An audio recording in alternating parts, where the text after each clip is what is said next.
Bienvenue à vous tous et content de vous retrouver pour cet après-midi de notre 9e sommet de l'économie qui va être consacré non pas à la bifurcation politique ce matin, mais aux bifurcations économiques et écologiques. Et pour ouvrir cette partie, nous avons choisi de vous envoyer un message et il est porté par 3 étudiants et étudiantes en dernière année HEC. Vous vous souvenez peut-être qu'il y a quelques mois, les futurs ingénieurs d'AgroParisTech nous avaient soufflé le mot bifurcation que nous avons repris. Je ne savais pas à ce moment-là que la France insoumise et la NUPES avaient également utilisé ce mot. Décidément, il a une paternité heureuse et diverse. Les apprentis managers qui sont derrière moi, Valentine, Zoé et Louis, eux nous appellent à une autre croissance et je leur laisse la parole.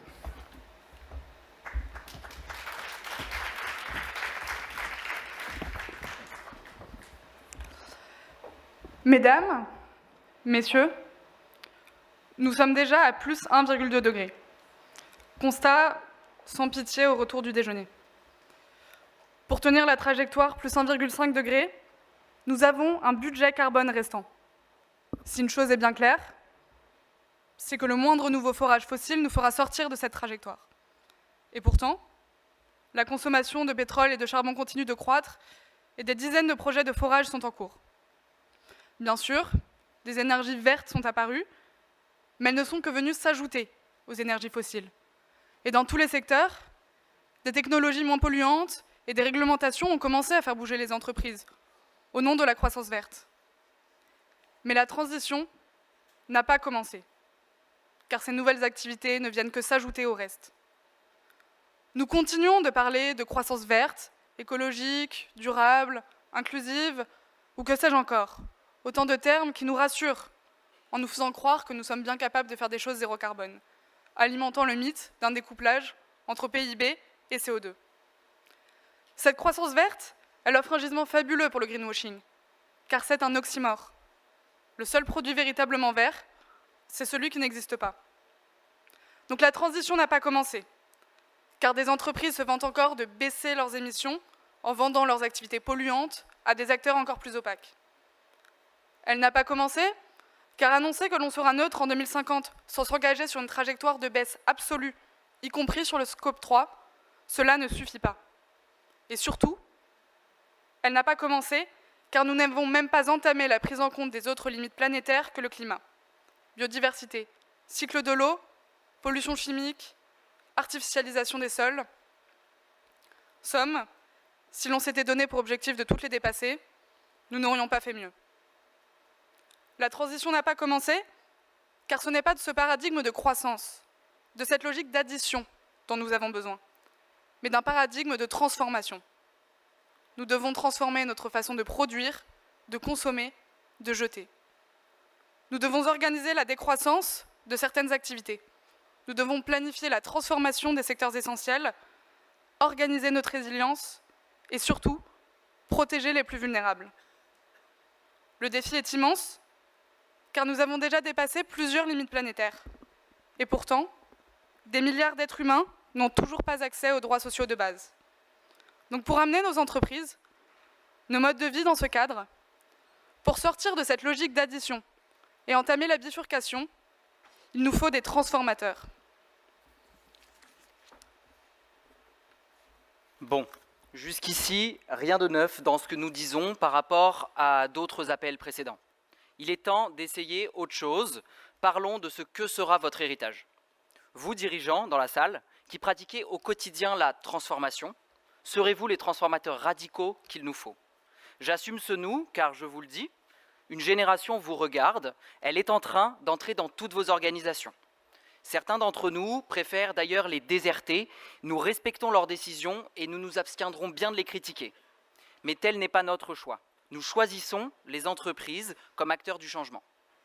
Mais nous sommes aussi très conscients que nous ne pourrons pas faire autre chose que de les secouer pour les transformer radicalement. Voilà ce que parfois nous vivons.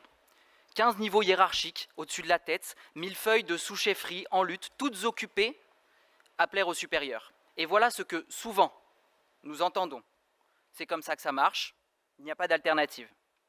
La jeune génération est invitée à rejoindre l'entreprise pour la transformer, mais personne n'est disposé à l'écouter, à écouter ses propositions de renoncer à telle innovation trop destructrice ou d'intégrer tel nouvel indicateur.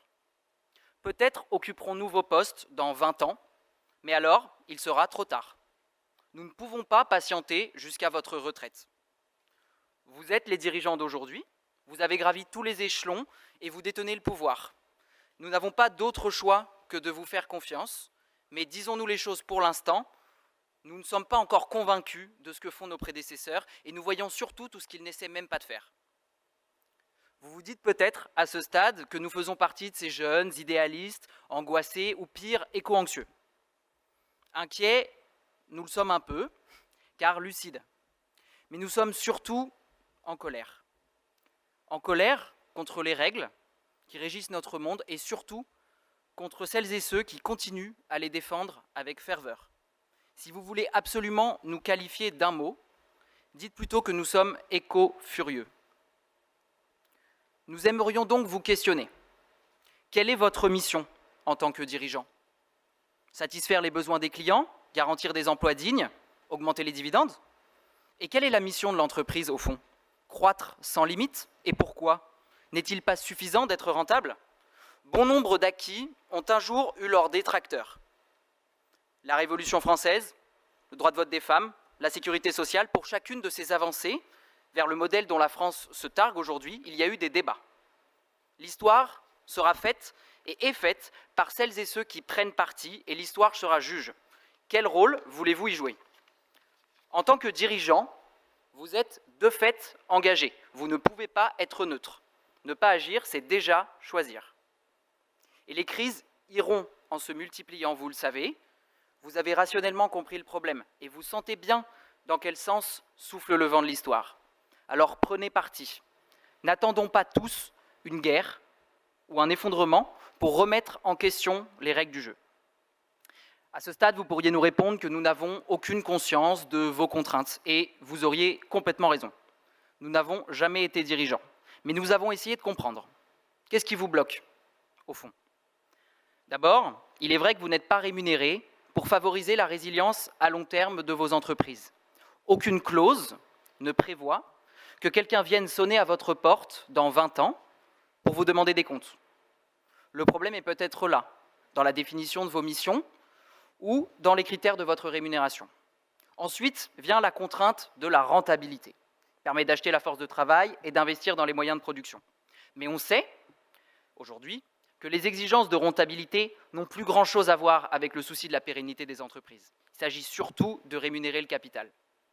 Et il semble temps, je le crois, de desserrer un petit peu cette contrainte. Yves Perrier, que nous connaissons ici, le directeur général d'Amundi, l'affirme dans son rapport, je cite, « Si l'on veut que le coût de la transition soit réparti de façon à emporter l'engagement de tous les acteurs, il semble illégitime de continuer à attendre un TRI de 15%. »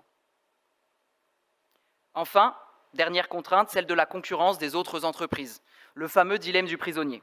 Si une entreprise est la seule à s'engager, elle risque de perdre en compétitivité. La difficulté, c'est que si tout le monde agit ainsi, on sera tous perdants à la fin. C'est pourquoi nous n'avons plus le choix. Il nous faut soutenir les réglementations. Il nous faut promouvoir le travail en filière autour de grands groupes qui doivent impulser une coopération. Finalement, quel est le vrai risque pour vous, dirigeants? Perdre votre poste, votre statut, de l'argent? Quand l'avenir du monde vivant est menacé, quand votre vie, peut-être, et celle de vos proches, de vos enfants, le sera à coup sûr, n'est-il pas temps de prendre un peu parti? Nous devons bousculer, nous le savons, un petit peu le mythe de la concurrence. Qui ici pense sérieusement que c'est grâce à la concurrence que nous parviendrons à trouver un développement qui s'inscrive dans les limites planétaires? On ne parle pas ici que du climat. Nous entrons dans une période d'incertitude radicale. Il s'agit donc d'être un petit peu sérieux, de privilégier la coopération à la concurrence, l'équilibre à la croissance et la résilience territoriale à la mondialisation. Vous êtes les responsables de vos structures, la bifurcation aura lieu, nous en serons les garants. Mais je vous repose donc la question, quel sera votre héritage ?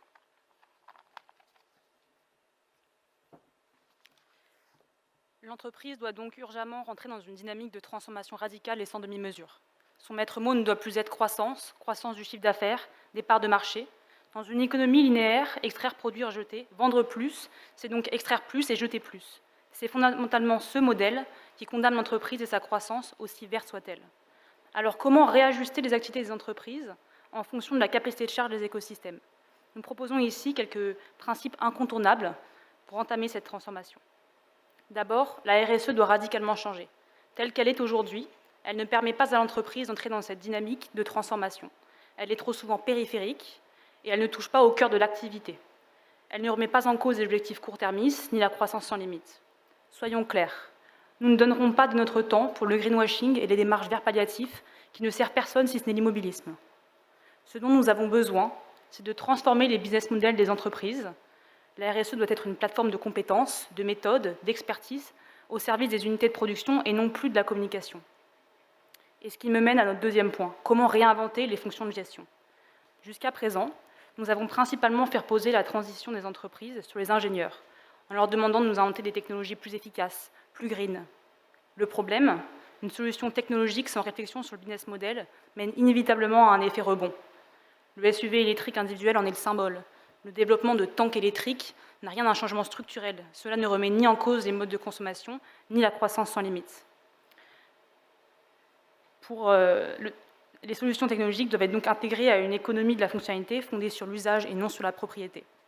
Pour réorienter le modèle d'affaires et donc réinventer les moyens de gérer l'entreprise, il faut donc réinventer de nouveaux métiers, marketing, finance, RH, comptabilité, devront se transformer et massivement se former. La stratégie devra se penser autrement qu'en termes de croissance et de nouveaux marchés. La comptabilité devra rendre compte des actifs non financiers. Le marketing devra rendre la sobriété désirable et les ressources humaines reconstruire l'engagement au travail. Nous saisissons cette occasion pour appeler les écoles de commerce, à commencer par notre école, HEC, à accélérer et à aller au-devant de ces changements pour répondre aux besoins des entreprises en nouveaux modes de gestion. En troisième point, il faut repenser la comptabilité en entreprise. Nos méthodes comptables structurent notre manière de penser, ce qui a de la valeur et ce qui n'en a pas. Elles sont très efficaces pour favoriser la rentabilité financière et complètement inefficaces pour intégrer le coût écologique et social. Alors par quoi commencer? La première étape est de mettre en place une mesure de l'impact et des reportings, mais in fine, sans moyen d'intégrer ces données dans la valorisation de l'entreprise, c'est-à-dire dans sa comptabilité, à quelle transformation conséquente cela pourra-t-il mener? La méthode CARE, par exemple, développée par les chercheurs de Dauphine et d'AgroParisTech, nous le permet. Outre le carbone, elle permet aussi de penser les impacts sociaux et ceux sur le vivant, l'eau ou les sols, qui sont si souvent oubliés. Certes, l'intégration de cette nouvelle comptabilité ne se fera pas en un jour, mais nous devons nous lancer. Et enfin, et pour finir, il faut repenser l'entreprise avec une nouvelle approche de sa responsabilité, la double matérialité, et un nouvel objectif stratégique, la gestion des actifs échoués. Les impacts de l'entreprise sur l'environnement sont aussi importants que les impacts de l'environnement sur sa rentabilité. Il nous faut embrasser une vision en double matérialité. L'entreprise qui entamera cette démarche, l'entreprise responsable, cohérente, résiliente, se devra d'abandonner son modèle volumique qui entraîne implacablement plus d'extraction, plus de déchets, plus de pollution. Et l'autre défi de cette entreprise sera de gérer la fermeture d'actifs incompatibles avec les limites planétaires, gérer les actifs échoués ou ceux qui le seront bientôt. Leur dévaluation massive aura lieu. Il s'agit donc, d'un côté, de ne plus construire une seule nouvelle infrastructure dont on sait pertinemment qu'elle est incompatible avec un monde soutenable. De l'autre, pour celles déjà construites, planifier la fermeture en préparant dès aujourd'hui la reconversion des emplois. Alors posons-nous la question, comment répartir de manière juste le coût de ces transformations? Il faut planifier, et il faut planifier maintenant.